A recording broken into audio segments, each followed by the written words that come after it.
단기 전망은 좋아요. 사실 제가 포스코홀딩스를 한 3년 전, 4년 전쯤 그때 처음 얘기했나? 그때 한경에서 처음 얘기해 가지고 그때 이제 얘기하고 나서 주가 엄청 날아갔거든요. 근데 이제 그 이후에 확 내려왔잖아요. 딱 고 자리까지 내려왔더라고요. 그래서 제가 너무 요즘에 민망하고 진짜 죄송하고 막 할 말도 없는데, 사실 포스코는 이제 얘기할 게 되게 많죠. 이제 어떤 거냐면은 포스코는 정권이 바뀔 때마다 대표가 바뀝니다. 잘 아시죠?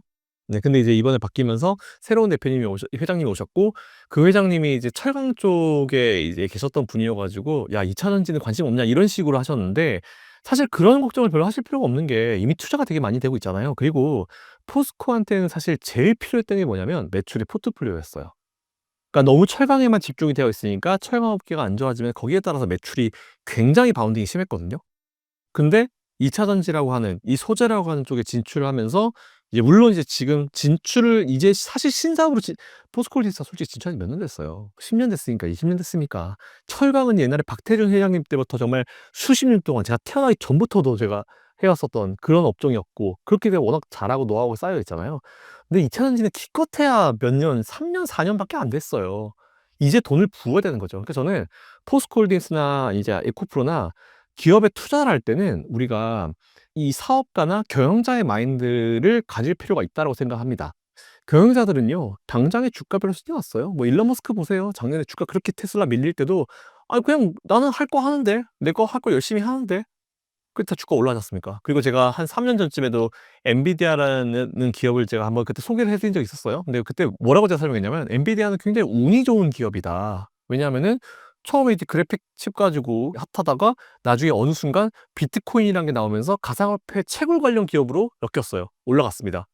그리고 앞으로 더 고사양의 컴퓨터나 더 고사양의 어떤 이런 데이터 센터나 이런 것들이 많이 필요할 거기 때문에 엔비디아는 이 칩에 대한 수요는 증가할 수밖에 없다. 실제로 뭐 게임도 사실은 더 좋은 게임들이 나오고 있고 엄청난 화질의 게임들이 나오고 있기 때문에 엔비디아 칩은 수요가 죽을 수가 없다라는 말씀을 드리면서 얘기를 한 적이 있는데, 그때 당시에 엔비디아를 보유하고 있는 사람들의 평균 손실률이 얼마인지 아세요? 마이너스 40% 였어요. 그래서 제가 그때 방송에서 이거는 영상도 있어요. 환경에도 영상이 있습니다. 저도 가지고 있고. 뭐 다른 채널에도 있고.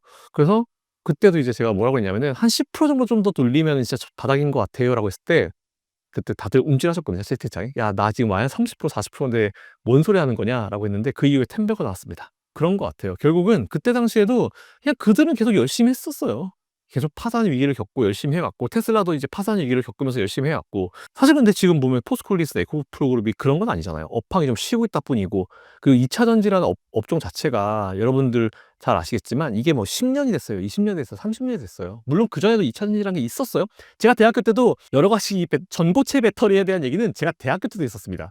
제가 졸업한 지 벌써 몇 년이 됐는지 기억도 안 나는데 최소 20여 년 전, 30여 년 전에도 전고체 배터리에 대한 얘기는 있었습니다. 그때도 분명히 있었어요. 하지만 최근처럼 이제 이 전기차라는 게 나오면서 2차 전지에 대한 어떤 관심도가 올라간 건 사실 이만큼이 올라온 적은 없었거든요. 그런 가운데 우리 포스코홀딩스는 이제 미래의 먹거리를 삼아 가지고 2차 전지 소재로 들어가게 된 거죠. 그리고 그 사이에 기업의 주가가 눌리고 뭐 실적이 떨어지고 이런 건 있을 수 있지만, 그런 상황에도 포스코는 계속 투자를 하고 있어요. 광산 매입하고 있고 지분 올리고 있고. 그럼 이제 광산 같은 거 이제 지분을 가져오면은 당연히 나중에 그 소재를 만들 때 원재료를 싸게 가져올 수 있잖아요. 그러니까 지금 나중에 사업할 수 있는 제반 요건들을 열심히 빌드업을 하고 있어요. 근데 저는 오히려 이 빌드업 과정을 여러분들이 좀 많이 버티셔야 된다라고 좀 보고 있는 게, 모든 산업이나 모든 거에는 빌드업 과정이 있습니다. 심지어 반도체도요. 원래 우리나라가 이제 디램은 삼성전자가 탑이었잖아요. 근데 여러분 그거 아세요? 디램을 처음 시작한 게 이병철 회장님이고, 이병철 회장님은 돌아가시는 그 해까지 반도체가 흑자로 돌아서는 걸 못 보고 돌아가셨어요. 그러셨어요, 실제로. 그렇기 때문에 우리는 이 업황을 볼 때요, 좀 길게 볼 필요가 있어요. 그러니까 앞에서 말씀드린 대로 이제 너무 증권사 리포트, 막 증권사의 입장을 보면, 증권사는 솔직히 한 1년 못하면 날라가잖아요. 뭐 6개월 있으면 뭐 자리 빼고 막 3개월, 6개월, 1년마다 그들의 어떤 실적을 계속 이제 파악을 하는 게 증권사이기 때문에 그들 사이트에 맞추면요, 그 회사의 기업인들의 장기적인 어떤 안목을 못 따라갑니다. 절대로 따라갈 수가 없어요. 그렇기 때문에 오히려 저는 포스코홀딩스나 에코프로 같은 경우는 이제 2차 전지 처음에 여러분들이 투자하실 때 2차 전지는 미래라고 생각해. 난 이거 4-5년 투자할 거야. 라고 들어오셨죠? 고작 2년 됐습니다. 지금 1년, 2년 얼마 안 됐어요. 그렇기 때문에 오히려 저는 제일 중요한 건 뭐냐면 이렇게 어려운 상황에서 여러분들이 보유하고 계신 그 기업이 계속 투자를 이어가 가지고 이제 뭔가 노력을 하고 있는지 아니면 '아 올해 안 될 것 같아.' 하고 투자를 딱 거둬들이고 이제 사업을 접는 수순으로 가는지 그걸 볼 필요가 있습니다. 만약 접는 수순으로 가잖아요. 뒤도 보지 마시고 손절하십시오. 근데 지금 아무도 그런 기업이 없어요. 계속 돈을 붓고 있죠. 기업이 바보가 아니에요. 오히려 저보다 훨씬 더 똑똑할걸요?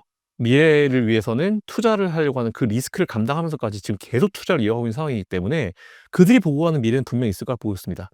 리스크 관리팀 보통 사람들이 아니거든요. 그래서 오히려 저는 그런 거 봤을 때 포스코홀딩스나 에코프로 같은 경우는 사실 두 개의 기업이 또 공통점이 뭐냐면 지주사예요.